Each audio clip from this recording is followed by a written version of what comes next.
それを読んだとき、指先がかすかに震えた。この部屋で最後に笑ったのはあなたへの感謝です。2026年1月、台湾の旧市街に存在するある小さなアパートで起きた実話だ。その夜、私は震えていた。壁の向こうから匂いが漂ってくる。甘く、静かで、しかしどこか冷たい。菊の花の香りだった。クローゼットの扉に手をかけた。指先がわずかに震える。引き取ってはいけない気がした。それでも体は動いていた。扉が開いた。暗闇、静寂、そして香りがどっと押し寄せた。そこには何かがあった。いや、正確には何かがいた痕跡が。目に見えるものは何もない。ただ空気が違った。重く湿っていて生きていない空気だった。後になって知ることになる。このアパートの前の住人は私が引っ越してくるちょうど1ヶ月前にこの部屋で亡くなっていた。そして死の直前までクローゼットの前に毎日菊の花を備えていたという。信じられるだろうか。匂いだけが残る部屋。姿なき住人がまだそこにいるかのような夜。これは怪談ではない。私が実際に体験した1ヶ月間の記録だ。最初の数日間、何も感じなかった。新しい部屋、新しい空気、慣れない街の音、それだけのはずだった。引っ越しから7日目の夜、ふと匂いに気づいた。かすかだった。窓は閉まっていた。花など部屋には一本もなかった。それから夜ごとに匂いは強くなっていった。7日目よりも10日目の方が強い。10日目よりも15日目の方がさらに強い。まるで何かが近づいてくるような確かな変化だった。あの扉を開けるまで私はまだ笑って済ませようとしていた。気のせいだと、古い建物の匂いだと。でもクローゼットの中に漂っていたあの冷気は私の言い訳を根こそぎ奪っていった。この話の始まりには私の何でもない日常がある。台湾の街に降り立ったある晴れた朝のことからまず話させてほしい。私の名前は関係ない。少なくともこの話においては重要なのは私が26歳で仕事も恋愛もうまく噛み合わなくなった時期にある衝動的な決断をしたということだ。台湾、地図を眺めながら指が止まった場所、理由なんてそれだけだった。2026年の春、4月の初め、私は荷物をまとめ、片道のチケットを買った。帰りのことは考えなかった。台北の桃園空港に降り立ったのは朝の7時過ぎだった。湿った熱気が肌にまつわりついてくる。日本とは違う重みのある空気。それでも空は青く、光は柔らかかった。私はしばらくそこに立って深く息を吸い込んだ。新しい場所の匂いを肺の奥まで入れるように部屋を見つけたのは台北の旧市街に近いエリアだった。日本語で言えば下町に近い雰囲気。古いビルが密集していて路地が複雑に入り組んでいる。不動産のサイトで見つけた物件は4階建てのマンションの3階にある小さなワンルームだった。窓からは向かいの屋根が見えた。洗濯物が風に揺れていた。生活の匂いがした。家賃は驚くほど安かった。築年数は不明だった。でもそれを気にするほど当時の私には余裕がなかった。内見の時、管理人の老人はあまり多くを語らなかった。鍵を渡しながら一度だけ私の顔を見て、それから窓の外へ視線を移した。その仕草が少し引っかかった。でも空腹だったし疲れていた。気にしないことにした。引っ越しといってもスーツケース一つとリュックだけ。部屋に荷物を置いて近くのコンビニでお弁当を買った。窓際に座って、一人で食べた。静かだった。街の音は聞こえた。バイクのエンジン音。どこかで痛める音。子供の声が遠くから届いた。でも部屋の中は、不思議なほど静かだった。最初の夜は、何も感じなかった。疲れていたから、すぐに眠れた。2日目も、3日目も、同じだった。台湾の生活に慣れようと、毎日少しずつ外に出た。市場を歩き、お茶を飲み、言葉の通じない店で、指差しで注文した。何でもない日々だった。でも、そこに確かに、私の生活が始まっていた。異変が始まったのは、引っ越しから7日目の夜のことだ。7日目の夜。時刻は、午前2時を過ぎていた。眠りにつこうとして、ふと、気がついた。部屋に、何か漂っている。最初は、気のせいだと思った。窓の外から、花の香りが入ってきたのかもしれない。台湾の夜には、濃い植物の匂いが混じることがある。でも、窓は閉めていた。鼻を澄ませると、それははっきりと感じられた。菊の花の、あの独特の香り。甘くて、少し青くて、どこか湿ったような、あの匂いだ。葬儀の場で嗅いだことのある。あの香りに似ていた。私は布団の中で、しばらくそのまま動かずにいた。考えすぎだ、と自分に言い聞かせた。疲れているから、感覚がおかしくなっているだけだ。と、やがて眠りに落ちた。翌朝、目が覚めると、匂いは消えていた。朝の光の中では、何もかもが普通に見えた。あの感覚は、夢の残滓だったのかもしれない。そう思うことにした。ところが、8日目の夜も、同じことが起きた。今度は、もう少し早い時間だった。日付が変わる頃、ふわりと、あの匂いが広がってきた。昨夜より、少しだけ濃い。私は起き上がって、部屋の中を見回した。何もない。家具も、荷物も、昼間のままの位置にある。異変らしいものは、何一つなかった。それでも、匂いだけが、確かにそこにあった。部屋の隅へ歩いて、壁に鼻を近づけてみた。壁紙の古い匂いと、湿気の匂いが混じっている。でも、菊の香りは違う場所から来ていた。クローゼットの方から、だった。扉に手をかけた。聞いてみた。中には、衣服をかけるバーと、棚が一段あるだけだった。何も入っていない。私の荷物も、まだそこには入れていなかった。でも、匂いは、そこから滲み出ていた。私はしばらく扉を開けたまま、その暗い空間を見つめた。何か見えるわけではない。ただ、匂いが、息をするように漂ってくる。気持ちが悪い、とは思わなかった。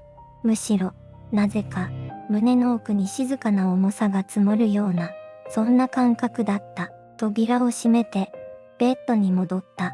翌朝も、匂いは消えていた。その後も、毎晩、同じことが繰り返された。夜になると現れて、朝には消える。日を追うごとに、少しずつ、濃くなっていった。私は、まだ誰にも話していなかった。話したところで、信じてもらえる気がしなかった。でも、確かに見たのだ。あの夜、クローゼットの奥で、何かが、動いた。その夜も、菊の香りは来た。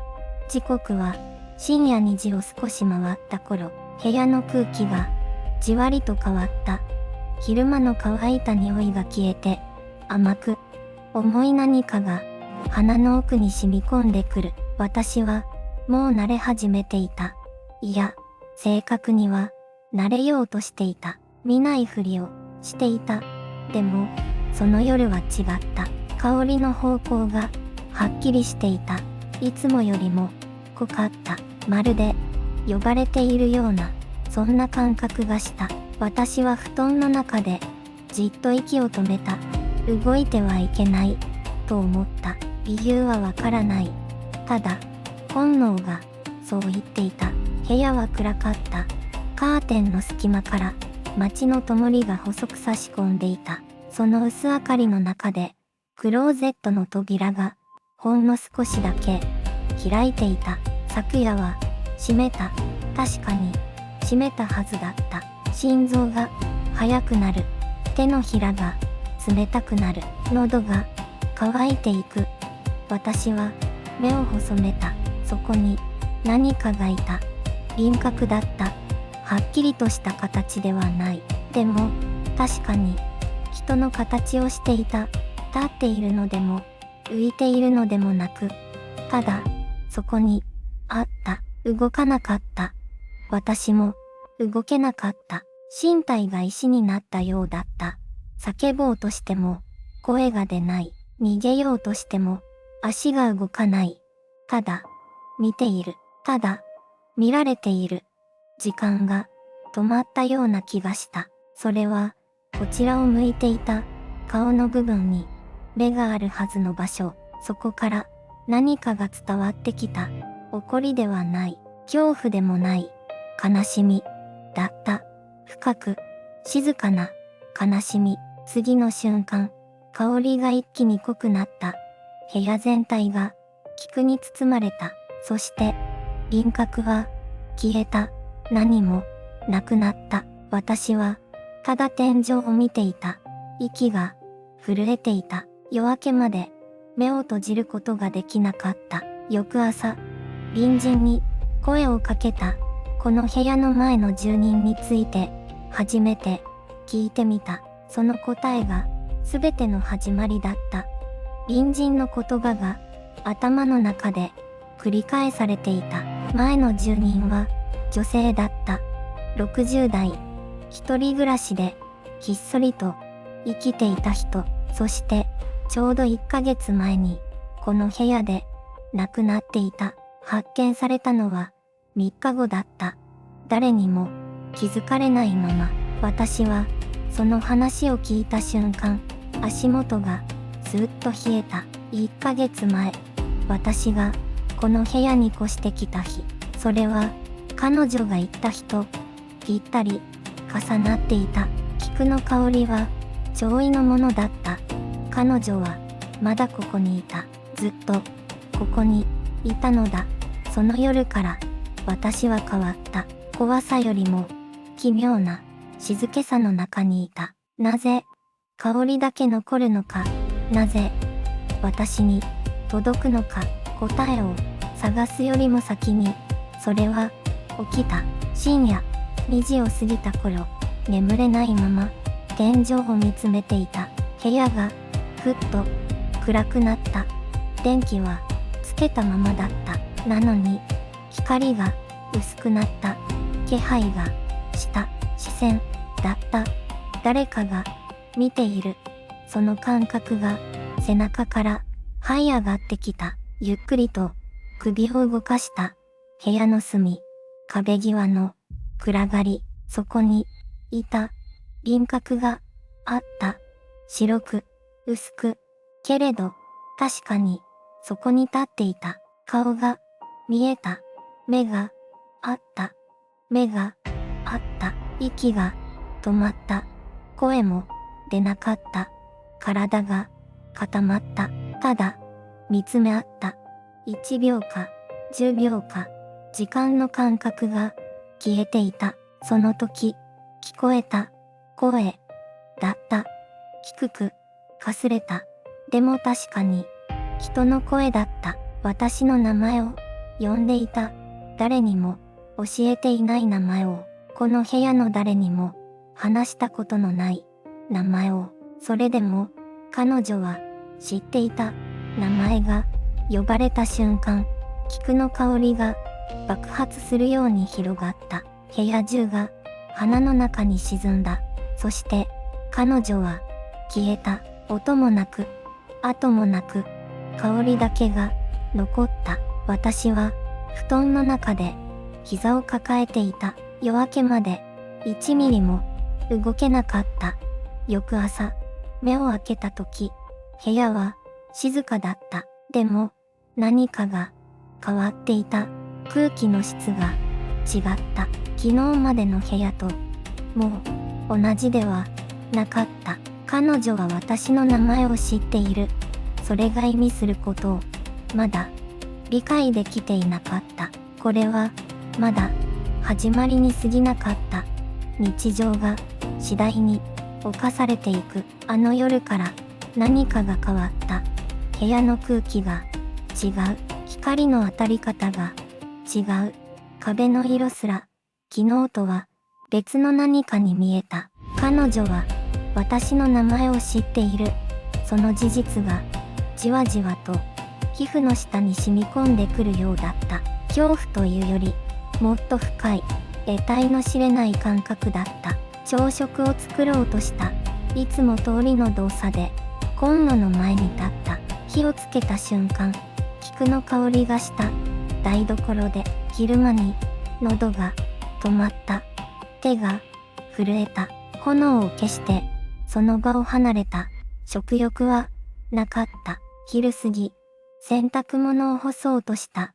ベランダに出ると、風は穏やかで、空は晴れていた。何も、おかしくない。普通の午後だった。それなのに、背中に、視線を感じた。振り返っても、誰もいない。部屋の中は、静かだった。でも、そこに、誰かがいる気配が、あった。壁の向こうから、こちらを見ている気がした。夕方になると、香りは強くなった。決まって、暗くなり始める頃、空気の中に溶け込むように、甘くて重い菊の匂いが広がった。もう慣れようとした。そう思おうとした。気のせいだ。と、古い建物には、こういうことがある。と、でも、気のせいでは、片付けられない出来事が、次の朝、起きた。テーブルの上に、昨夜置いた覚えのない、一輪の白い花が、あった。菊だった。触れた瞬間、花びらは冷たく、水滴が一粒、指先を伝った。まるで、さっき誰かが、そこに置いていったかのように、心臓が、止まりそうだった。私は一人で、この部屋にいる。鍵は、昨夜からかかっている。窓も、閉めたままだった。なのに、一人では、なかった。この部屋に、もう一つの存在が、確かに、いる。昼も、夜も、関係なく、菊の香りは、もはや夜だけの話ではなく、この部屋の息そのものになっていた。彼女は、ずっとそこにいた。私が来る前から、私が来た後も、そして今も、きっと、彼女は何を伝えようとしているのか、なぜ、私の名前を知っているのか、その答えは、思いがけない場所に隠されていた。答えは、思いがけない場所にあった。引っ越してから1ヶ月が経った頃、私は大家に何気なく話を切り出した。この部屋に前に住んでいた方はどんな方だったんですか？大家の表情が一瞬固まった。沈黙が続いた。それはほんの数秒だった。けれど、その数秒が恐ろしく長く感じた。亡くなったんですよ。低い声で大家は言った。ちょうどあなたが引っ越してくる1ヶ月前に体の奥から冷たいものがこみ上げた。1ヶ月前、私がこの部屋に来た。まさにその日に彼女は言っていた。名前はリンさんと言った。72歳。この部屋に30年以上一人で住み続けた女性だった。大家は続けた。菊の花が好きな方でしたよ。いつも部屋に飾っていて、亡くなった時も枕元に菊が置いてあったと聞いています。全身の毛が逆だった。菊の香り、よぼと強くなっていた。あの香り、クローゼットの奥から滲み出ていた。あの気配、彼女はまだこの部屋にいたのだ。自分が30年間愛し続けた場所を離れられずに。けれど、なぜ私なのか、その疑問を胸の内で繰り返していたとき、大家がふと口を開いた。そういえば、リンさんはね、日本語が好きで、若い頃に、日本人の友人がいたとか、名前も、あなたと、一時、同じだったと思います。息が、止まった。名前を、知っていた理由が、そこに、あった。彼女は私を、かつての友人に、重ねていたのかもしれない。遠い記憶の中の、大切な誰かの面影を、私の中に、見ていた。だから、呼んだ。だから、近づいた。だから、この部屋で、ずっと待ち続けていた。孤独なまま行った彼女が、最後に望んだのは、ただ、誰かに、気づいて欲しかった。ということだったのかもしれない。私は、その夜、菊の花を一束、部屋に飾った。香りはいつもより、柔らかかった。けれど翌朝、クローゼットの扉が、また、開いていた。彼女は、まだ、何かを、伝えようとしている。最後の言葉が、まだ、残っている。そして、ついに、その夜が来た。その夜が、来た。時刻は、深夜の2時を過ぎていた。窓の外は、無音だった。風も、なかった。虫の声も、聞こえなかった。菊の香りが、突然、部屋中に満ちた。息が、詰まるほど、濃く。私は、ベッドの上で、体を起こした。足が、震えていた。それでも、立ち上がった。クローゼットの扉が、ゆっくりと、開いていた。音も、なく、誰の手も、ない。ただ、静かに、開いていた。暗闇の中に、何かが、いた。形は、人の形をしていた。背が低く、白い布をまとい、壁に寄り添うように、立っていた。私は、声を失った。足が、地に縫い付けられた。逃げられなかった。逃げる、という考えすら、消えていた。その存在は、こちらを、向いた、顔が、見えた。老いた女性の顔だった。目は、閉じられていた。口は、かすかに、動いていた。音は、聞こえなかった。唇だけが、何かを、繰り返していた。私は、その口の動きを、読もうとした。やめて、だろうか。助けて、だろうか。違った。ありがとう、だった。私は、その瞬間、泣いていた。恐怖ではなく、何か、もっと深いものが、胸の底から、溢れてきた。彼女は、怒っていなかった。恨んでも、いなかった。ただ、誰かに、見てほしかった。ただ、誰かに、ここにいたことを、知ってほしかった。1ヶ月間、一人で行き、一人で待ち続けた。その孤独が、菊の香りになって、私を、呼んでいた。彼女の唇が、止まった。白い影が、ゆっくりと、薄れていった。クローゼットの闇が、ただの闇に、戻った。菊の香りが、一筋の煙のように、消えていった。部屋には、私だけが、残った。夜明けまで、私は動けなかった。壁を見つめ、ただ、涙を流し続けた。彼女の名前を、私はまだ、知らない。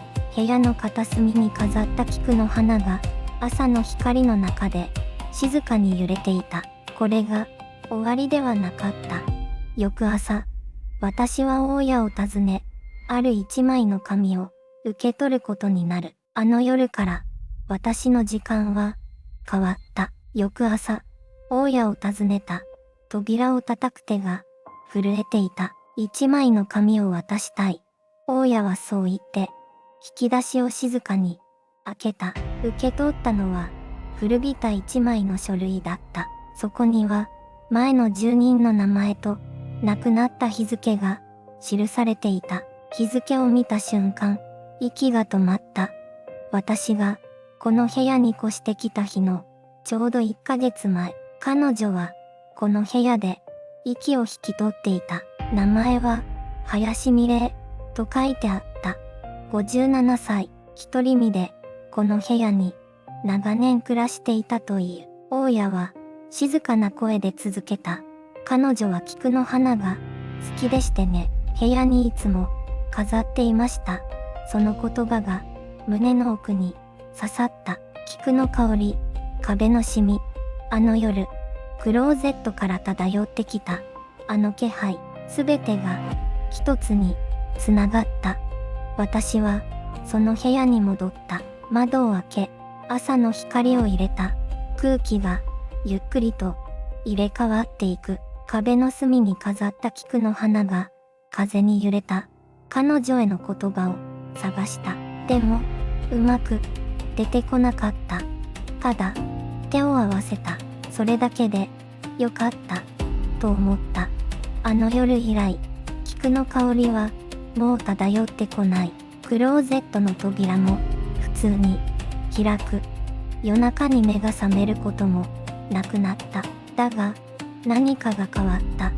部屋の空気が、柔らかくなった、気がする。林美玲という名前を、心の中で呼ぶと、不思議と、温かい、怖かったはずの記憶が、今は、そう思えない。彼女は、誰かに気づいて欲しかったのか、それとも、ただ、寂しかったのか、私には、わからない。でも、あの夜、私は確かに、彼女を感じた。それだけは、揺るぎない事実として、胸の中に残っている。菊の花は、今もこの部屋に、ある。毎週、新しい花を買って、飾ることにした。彼女が好きだったから、それだけの、理由で、十分だった。この物語には、まだ続きがある。大家から受け取った。あの紙の裏に、小さな文字で書かれていた。一行のことを、それが、すべての始まりに、つながっていた。あの紙の裏に、書かれていた一行。それを読んだとき、指先が、かすかに震えた。この部屋で、最後に笑ったのは、あなたへの感謝です。誰に、当てたものかは、わからなかった。大家も、知らないと言った。彼女が書いたのか、それとも、もっと以前から、誰かが、この部屋に残したのか、答えは、出なかった。今も、出ていない。一つだけ、確かなことがある。あの夜から、菊の香りは、消えていない。強くなったり、薄くなったりしながら、今もこの部屋に、漂い続けている。怖くなる夜も、まだある。クローゼットの前を、通るたびに、足が止まる。扉の向こうに、何かがある気がして、でも、もう開けることを、恐れてはいない。そこにいるなら、いてもいい。そう思えるようになった。毎週、菊の花を買う。花屋の店主はいつも同じことを言う。菊は長持ちしますよ。丁寧に扱えば枯れるまでずっと香り続けます。その言葉を聞くたびになぜか胸が痛くなる。彼女もそうだった。誰にも気づかれないまま一人でこの部屋でずっと香り続けていた。1ヶ月間誰も来なかった。誰も気づかなかった。だから今、私が気づいている。それで、十分だと、思うことにした。この物語に、明確な結末は、ない。幽霊がいたのか、ただの思い込みだったのか、証明できるものは、何もない。あるのはただ、あの夜の冷たさと、今も続く、菊の香りと、紙の裏に残された、あの一行だけだ。あなたは、どう思いますか？